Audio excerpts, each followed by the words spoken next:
Hello दोस्तों, मैं Shahbaz great IQ में आप सभी का स्वागत करता हूं। एग्जाम में कई बार क्वेश्चन आ जाते हैं इलेक्ट्रोवैलेंट बॉन्ड से विद्युत संयोजी बंध जो होता है क्या होता है ये, ठीक है। आयोनिक बंध जो होता है ये क्या होता है, एक क्वेश्चन आ जाता है कभी एग्जाम में। तो डिस्कशन करते हैं, आराम से समझ लेंगे प्लस माइनस के साइन क्यों होते हैं, बहुत ईजी कॉन्सेप्ट है, ठीक है। और आप सभी लोगों के लिए एक इन्फॉर्मेशन और है, जो भी स्टूडेंट तैयारी करना चाहते हैं किसी भी एग्जाम की, तो जिसने मॉक टेस्ट नहीं खरीदा तो एक टेक्स्ट बुक का एक अच्छा ऑफर है, 299 रुपये का पूरे साल का पास है। अगर आप किसी भी एग्जाम की तैयारी कर रहे हो तो कॉन्सेप्ट क्लियर करने के साथ साथ प्रैक्टिस की जरूरत होती है, और प्रैक्टिस के लिए बेस्ट है। 17,000 से मॉक टेस्ट ऊपर मिल जाते हैं इसमें आपको, किसी भी एग्जाम के लिए आप लगा सकते हो इजीली, ठीक है। अगर आप ग्रेट आईक्यू को कूपन कोड अप्लाई करते हो ग्रेट आईक्यू का, तो 30 रुपये का डिस्काउंट और भी मिलेगा। तो जिस स्टूडेंट ने नहीं खरीदा है वो खरीद सकता है, डिस्क्रिप्शन में लिंक है, आप चेक कर सकते हैं। जानते हैं ये जो है आपका विद्युत संयोजी बंध जो होते हैं क्या होते हैं, इलेक्ट्रोवैलेंट बॉन्ड जो होते हैं, आयोनिक बॉन्ड जो होते हैं, ये सब क्या होते हैं, इसके बारे में थोड़ा सा डिस्कशन करते हैं। सबसे पहले आपको मैं बेसिक चीज बता देता हूँ। ये अगर आपको इस तरीके से एक ये अगर आपका एटम है ये, ठीक है, तो इसके बीच में जो होता है न्यूक्लियस होता है। इसमें क्या होता है आपका प्रोटॉन प्लस न्यूट्रॉन होता है, ठीक है। और साइड में जो होते हैं यहाँ पे साइड में यहाँ पे जो है इलेक्ट्रॉन होते हैं, इलेक्ट्रॉन यहाँ पे होते हैं इलेक्ट्रॉन। तो जब प्रोटॉन न्यूट्रॉन इलेक्ट्रॉन की बात होती है तो आपको सिर्फ ये जो पेन है, ये वाला पेन, इसको खरीद लेना है, आपको याद हो जाएगा, ठीक है। ये पेन किस कंपनी का है, ये वाला पेन, ये वाला जो पेन है ये आपका है GTC कंपनी का। GTC एक कंपनी बहुत बड़ी आई है मार्केट में, GTC उस कंपनी का पेन है, इसको खरीद लेना है, ठीक है। पी से आपका क्या हो जाएगा, यहाँ पे पी से प्रोटॉन हो जाएगा, प्रोटॉन, ठीक है। ई से आपका इलेक्ट्रॉन हो जाएगा, इलेक्ट्रॉन। एन से आपका न्यूट्रॉन हो जाएगा, न्यूट्रॉन, ठीक है।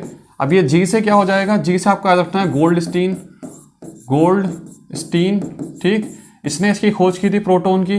टी से आपको याद रखना है थॉमसन याद रखना है, थॉमसन, ठीक। और सी से आपको याद रखना है चैडविक, ठीक है। चैडविक ने इसकी खोज की थी। इतना आपको पहले तो याद रखना है कि किसकी खोज किसने की थी, चैडविक ने। चलो अब जानते हैं इलेक्ट्रोवैलेंट बॉन्ड क्या होता है। एक चीज़ आपको बता दूं, अगर मैं चार्ज की बात करूं, चार्ज की, तो जो आपका इलेक्ट्रॉन होता है, इलेक्ट्रॉन, ठीक है, उसकी अगर मैं बात करूं तो -1.6 × 10⁻⁻19 कूलाम इसका चार्ज होता है। माइनस में रहता है हमेशा, माइनस प्रकृति का होता है, ठीक। अगर मैं प्रोटॉन की बात करूं तो इसका चार्ज जो होता है वो +1.6 × 10⁻⁻19 कूलाम होता है, ये प्लस में होता है। और अगर न्यूट्रॉन की बात करूं तो उस पर कोई चार्ज नहीं होता, जीरो रहता है, ठीक है। ये आपका चार्ज हो जाता है, चार्ज, मैंने चार्ज लिख दिया यहाँ पे, ये माइनस में रहता है, ये प्लस में रहता है, और ये जीरो रहता है, यानी ये उदासीन होता है, और ये जो होता है आपका धनात्मक होता है, ऋणात्मक होता है। चलो अब देखते हैं आपका विद्युत संयोजी बंध जो होता है, इलेक्ट्रोवैलेंट बॉन्ड जो होते हैं वो क्या होते हैं। इलेक्ट्रोवैलेंट बॉन्ड, ठीक है, ये क्या होते हैं आपके विद्युत संयोजी बंध, विद्युत संयोजी बंध। इसको ध्यान से समझ लेते हैं, देखो बड़े आराम से समझोगे, बहुत कोई दिक्कत वाली बात नहीं है आपका। मैंने यहाँ पे एक एग्जांपल ले लिया आपका, हम यहाँ पे एक सोडियम ले लेते हैं, सोडियम, ठीक है, एक मैंने क्लोरीन ले लिया। अगर मैं बात करूँ उसके एटॉमिक नंबर की, वो Z से शो करते हैं, 11 होता है। प्रोटॉन भी इसमें 11 होते हैं, इलेक्ट्रॉन भी 11 होते हैं। क्लोरीन की बात करूँ तो इसमें जो होता है आपका ये 11 होते हैं, एटॉमिक नंबर 17 होते हैं, एटॉमिक नंबर 17, ठीक है। प्रोटॉन भी 17 होते हैं और इलेक्ट्रॉन भी 17 होते हैं इसके अंदर, ठीक है। अब अगर मैं इलेक्ट्रॉन कॉन्फ़िगरेशन करूं, यानी इलेक्ट्रॉन का विन्यास करूं मैं अगर, तो किस तरीके से करूंगा मैं। सोडियम का इलेक्ट्रॉन विन्यास कैसे होगा, 2, 8 और 1। और क्लोरीन का करेंगे तो कितना आ जाएगा, 2, 8 और 7। ये आपका इलेक्ट्रॉनिक कॉन्फ़िगरेशन होता है। अगर किसी को इसके बारे में नहीं पता, वैसे पता होगा, अगर नहीं पता तो कमेंट करना, मैं उसके ऊपर वीडियो बना दूंगा कैसे कैसे इलेक्ट्रॉन विन्यास करते हैं, किस शेल में कितने इलेक्ट्रॉन होते हैं, ठीक। अभी के लिए आप इतना याद करो, जो सबसे लास्ट वाली शेल होती है, सबसे बाहर की जो शेल होती है, सबसे बाहर की शेल, सबसे बाहर की जो आपकी कक्ष होता है, सबसे बाहर का जो कक्ष होता है, उसमें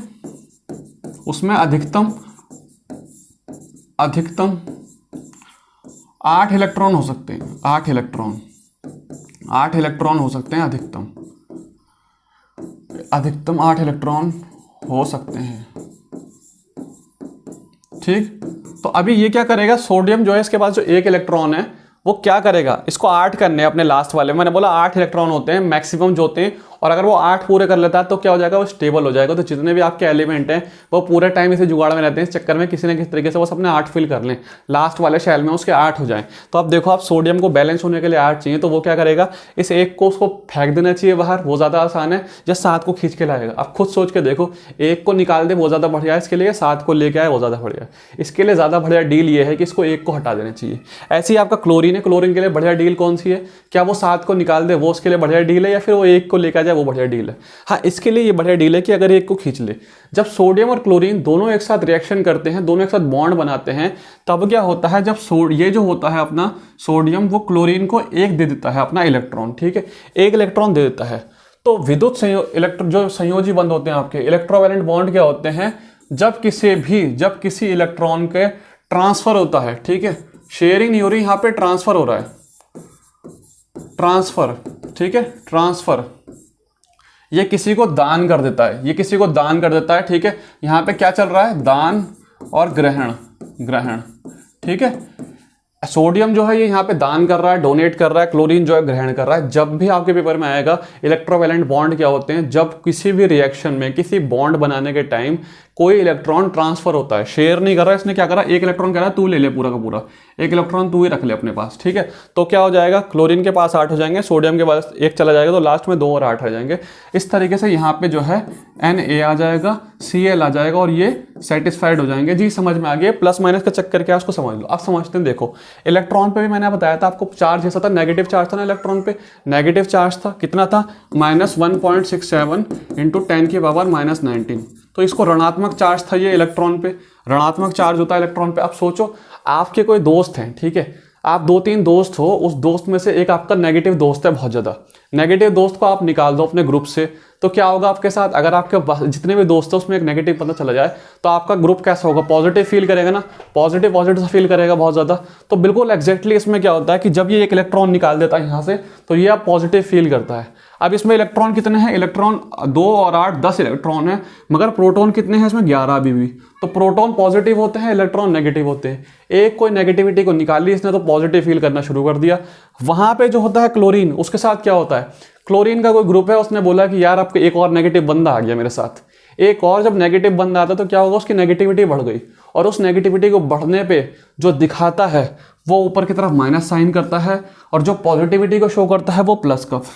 ये बता रहा है कि मेरे साइड से एक नेगेटिव बंदा जा चुका है, और ये बता रहा है कि मेरे पास एक नेगेटिव बंदा आ चुका है, ठीक है।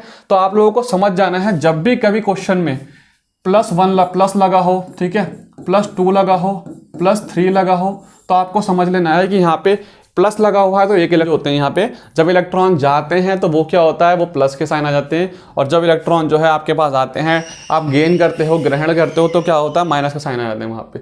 इस तरीके से ये पूरा प्रोसेस है इलेक्ट्रोवैलेंट बॉन्ड का। ये छोटा सा कॉन्सेप्ट था, ठीक है। अगर आपको वीडियो अच्छी लगती है तो लाइक कर सकते हैं। अगर किसी और इसी तरीके से छोटे छोटे कोई टॉपिक है आपको जो समझ नहीं आते, फिजिक्स में, केमिस्ट्री में, बायोलॉजी में, साइंस में या किसी भी चीज़ में, तो मुझे कमेंट करना है, मैं उस पर एक वीडियो बनाऊंगा स्पेसिफिक, ताकि अच्छे तरीके से आपको समझ आ जाए, ठीक। तो मिलते हैं नेक्स्ट वीडियो में। आप पढ़ाई कर दीजिए, तब तक के लिए bye, all the best, take care.